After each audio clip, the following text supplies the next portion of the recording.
L'école à la maison fait débat en France. Je vais parler de notre parcours en tant que famille à ce sujet dans cette vidéo aujourd'hui et je vais aussi partager quelques conseils pour survivre à cette situation particulière et difficile parce qu'il y a de nombreuses familles, je sais, qui ont vécu le stress qui vient avec tout ce qui vient à ce sujet cette année. Donc, on va parler de ça. Mais avant de commencer, je m'appelle Amanda, je suis coach Vita et Soma énergéticienne. J'accompagne les femmes dans leur désir d'être plus souveraines, libres, présentes dans leur corps, vibrantes, heureuses, toutes les bonnes choses.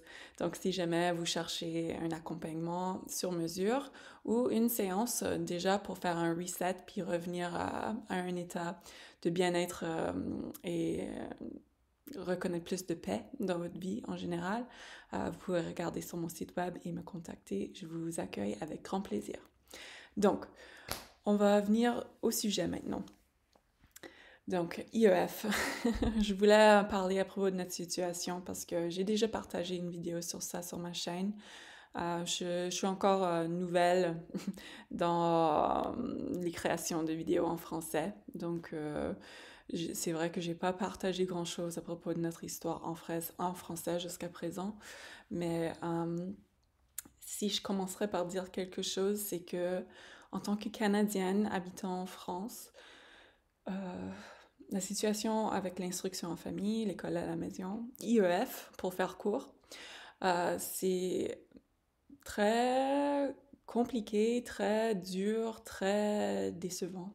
Euh, Quand j'ai décidé de faire un enfant en 2021 avec mon mari, moi, je savais déjà que je voulais faire l'instruction en famille et c'était le projet. Et en fait, c'est seulement après qu'elle est née, en 2022, qu'ils ont changé la loi par rapport à l'instruction en famille.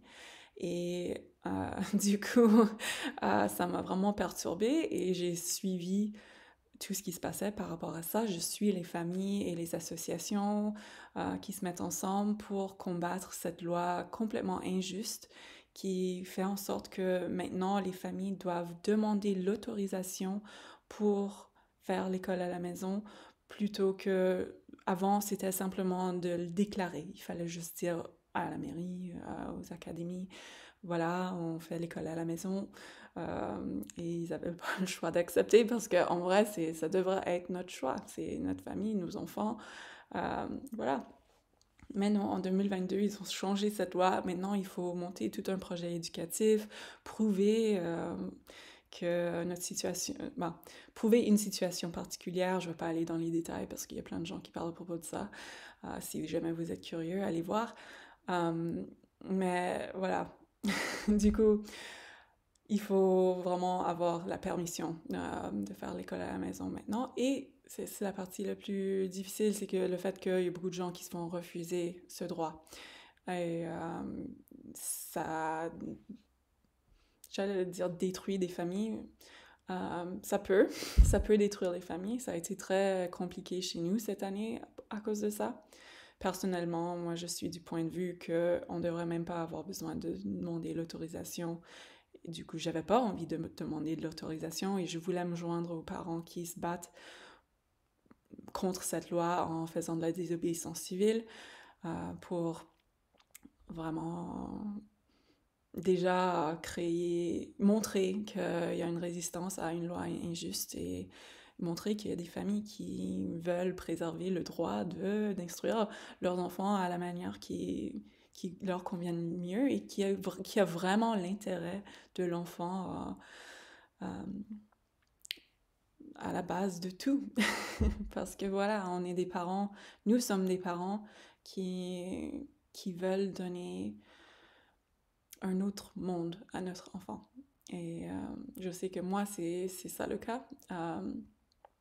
Ça a été un peu compliqué chez nous parce que mon mari n'était pas prêt à aller jusque là où moi j'étais prête à aller pour préserver ce droit. Et il a vraiment voulu rentrer dans les clous et avoir l'autorisation, ce que je peux comprendre aussi, parce que c'est pas facile d'être dans un état de peur en faisant les choses voilà, d'aller contre les lois et contre les normes, c'est pas évident.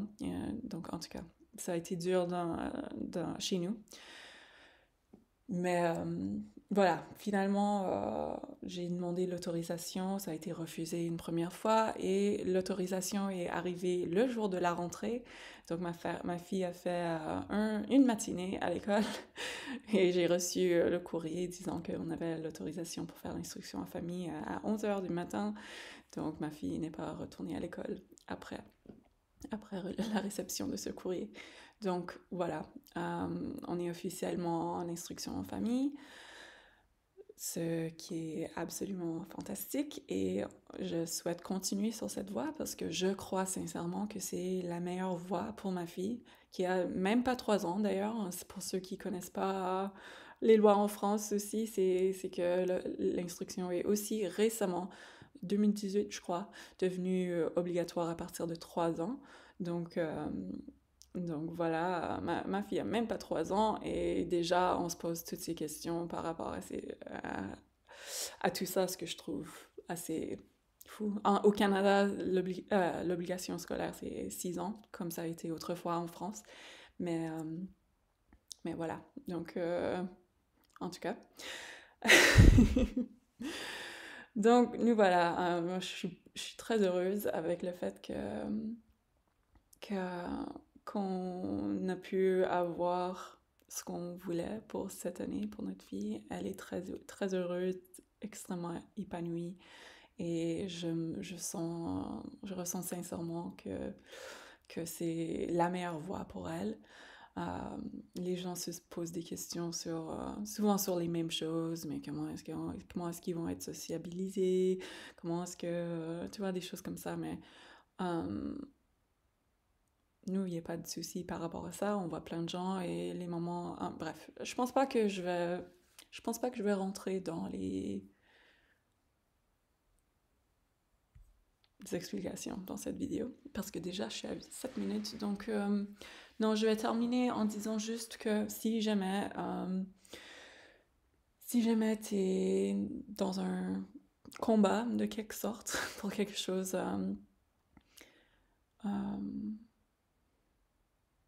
qui est important pour toi et que tu rencontres plein d'obstacles, lâche pas. Ça a été, pour moi, ça a été ce qui a été difficile cette année, c'est que il y avait plein de moments où j'avais envie d'abandonner parce que je peux pas vraiment expliquer le sentiment que ça m'a fait de me dire ce que je peux ou ce que je peux pas faire avec mon enfant, d'avoir des choses vraiment horribles qui me sont arrivées, des intrusions, vraiment des choses que je pensais même pas qui étaient possibles. Parce que pour moi, ce que j'œuvre à créer depuis des années maintenant, c'est ma bulle de paix dans un monde qui est complètement à l'envers et qui est déconnecté de ce qui est le plus important, ce qui est essentiel. Je suis pas la seule à le voir et je le sais. Et il y a d'autres gens qui travaillent pour créer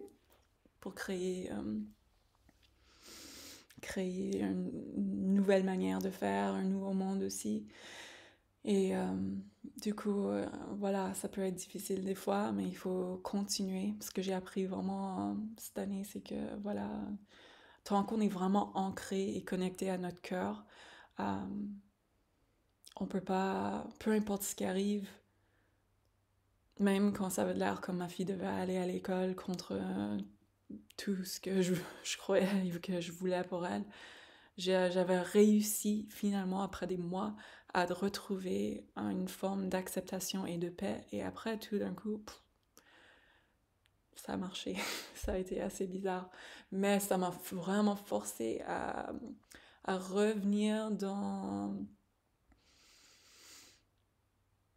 un état où, voilà, à revenir déjà dans une manière de vivre qui est complètement pas en alignement avec ce que je désire. Et ça m'a rappelé à quel point c'est dur de vivre comme ça, quand on vit hors d'alignement, quand on vit à l'extérieur de nos valeurs, à l'extérieur de ce que notre âme veut pour nous. Ça nous met dans un état où on est vraiment en mode survie. Et je pense que beaucoup de personnes, j'allais dire la plupart, je sais pas, peut-être, mais beaucoup de gens vivent dans ce mode-là et ils le savent même pas. Euh, et du coup, des fois, moi personnellement, c'est quelque chose que j'œuvre à remettre en place depuis des années. Et du coup, de me faire un peu jarter à l'extérieur de cet alignement pour me reforcer à vivre quelque chose qui était complètement contre mes valeurs, ça a été très très dur. Ça m'a remis dans ce mode survie. Mais en même temps, ça m'a bousculé dans dans le bon sens aussi, dans le fait que ça m'a poussé à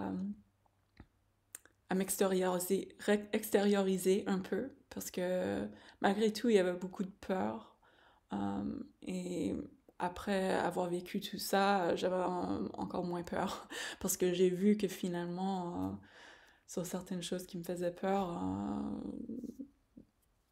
on ne pouvait pas réellement m'attaquer ou m'avoir, et que je peux et je dois continuer à exprimer ce que je pense et ce que je ressens vraiment, même si je sais qu'il y a beaucoup de personnes autour de moi qui vont pas comprendre ou vont avoir des arguments contre ce que je suis en train de dire. J'ai pas besoin de faire un débat parce que honnêtement, je suis pas très, j'aime pas me débattre.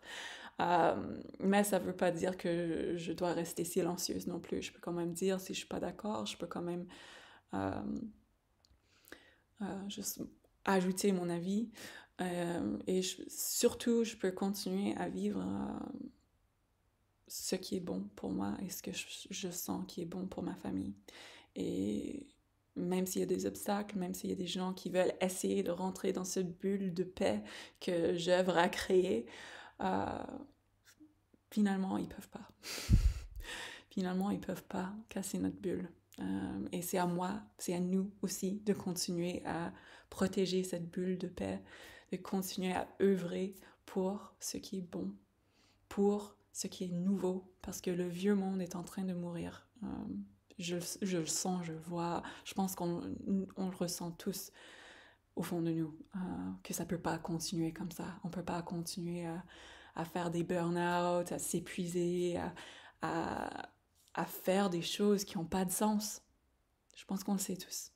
Et donc voilà, il y a quelque chose de nouveau qui vient et nos enfants doivent être prêts pour ça. Et l'instruction en famille, tant que moi, et même le unschooling, c'est vraiment une voie très intéressante pour le futur, pour préparer nos enfants à ce qui va venir, ce qui est incertain, mais ce que je ressens qui sera très bon pour l'humanité. Donc voilà le message d'aujourd'hui. J'espère qu'il y a quelque chose ici qui t'a plu. Oui, ouais, juste le conseil d'ailleurs que je voulais rajouter, c'était ça, c'était de parler, vraiment dire ce qu'on pense vraiment, mais aussi d'être sûr qu'on est ressourcé. Donc va vers les autres, va vers des accompagnements. Il y a moi, mais il y a plein d'autres personnes qui font des choses super intéressantes. On peut se retrouver en groupe, il y a des cercles de femmes qui commencent à apparaître un peu partout, il y a des activités comme la danse, le Koya, il y a les constellations familiales que j'ai découvert cette année aussi qui sont absolument magiques.